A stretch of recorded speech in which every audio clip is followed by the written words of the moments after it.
Saul mengatakan kepada Yonatan, anaknya, dan kepada semua pegawainya bahwa Daud harus dibunuh.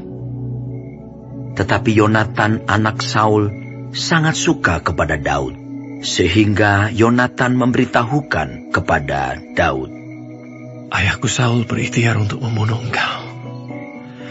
Oleh sebab itu, hati-hatilah besok pagi. Duduklah di suatu tempat perlindungan dan bersembunyilah di sana. Aku akan keluar dan berdiri di sisi ayahku di padang tempatmu itu. Maka aku akan berbicara dengan ayahku perihalmu. Aku akan melihat bagaimana keadaannya, lalu memberitahukannya kepadamu. Lalu Yonatan mengatakan yang baik tentang Daud kepada Saul, ayahnya. Katanya, janganlah raja berbuat dosa terhadap Daud, hambanya. Sebab ia tidak berbuat dosa terhadapmu. Bukankah apa yang diperbuatnya sangat baik bagimu? Ia telah mempertaruhkan nyawanya dan telah mengalahkan orang Filistin itu. Dan Tuhan telah memberikan kemenangan yang besar kepada seluruh Israel. Engkau sudah melihatnya dan bersuka cita karenanya. Mengapa engkau hendak berbuat dosa terhadap darah orang yang tidak bersalah dengan membunuh Daud tanpa alasan? Saul mendengarkan perkataan Yonatan, dan Saul bersumpah, demi Tuhan yang hidup, ia tidak akan dibunuh.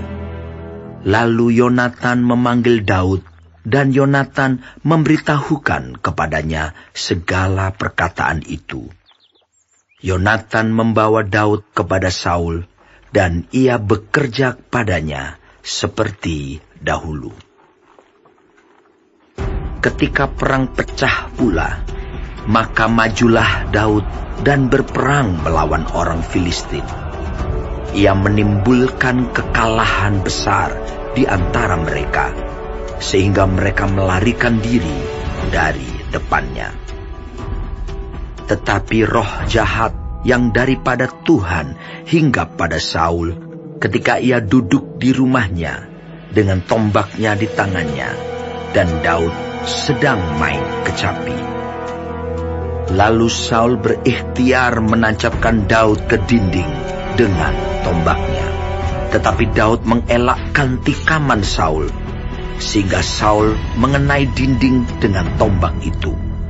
Sesudah itu Daud melarikan diri, dan luputlah ia pada malam itu. Kemudian Saul mengirim orang-orang suruhan ke rumah Daud untuk mengamat-amatinya dan untuk membunuh dia pada waktu pagi. Tetapi Michal, istri Daud, memberitahukan kepadanya demikian. Jika engkau tidak dapat meluputkan dirimu malam ini, maka besok engkau akan dibunuh. Lalu Michal menurunkan Daud dari jendela. Ia pergi melarikan diri, dan luputlah ia.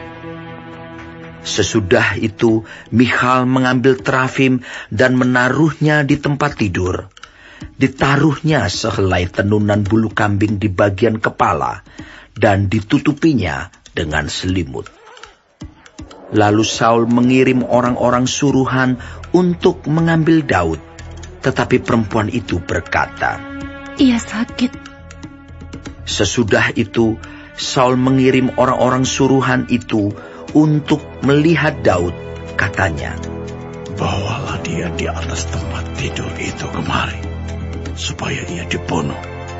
Lalu masuklah para suruhan itu ke dalam, dan tampaklah ada terafim di tempat tidur dengan sehelai tenunan bulu kambing di bagian kepala. Berkatalah Saul kepada Michal, mengapa engkau menipu aku demikian itu, dan melepas musuhku pergi sehingga ia luput? Tetapi jawab Michal kepada Saul, ia berkata kepadaku, biarkanlah aku pergi. Apa perlunya aku membunuh engkau?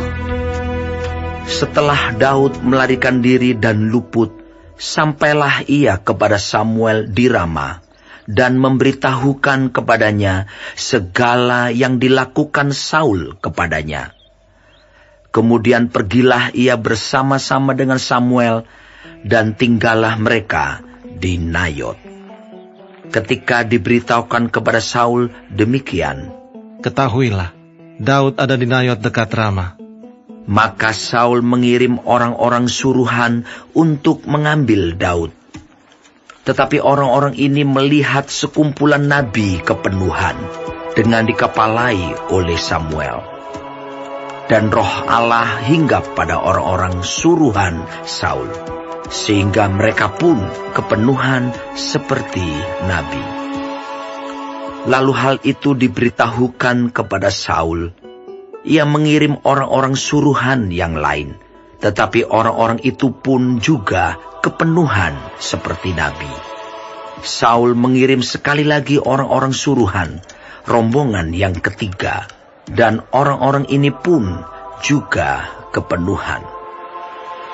Lalu ia sendiri pergi ke Rama.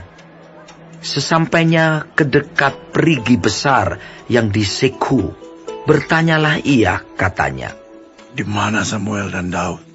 Jawab orang, "Ada di Nayot, dekat Rama." Lalu pergilah ia ke sana, ke Nayot, dekat Rama. Dan pada dia pun hinggaplah roh Allah. Dan selama ia melanjutkan perjalanannya, ia kepenuhan seperti nabi, hingga ia sampai ke Nayot dekat Rama. Ia pun menanggalkan pakaiannya, dan ia pun juga kepenuhan di depan Samuel.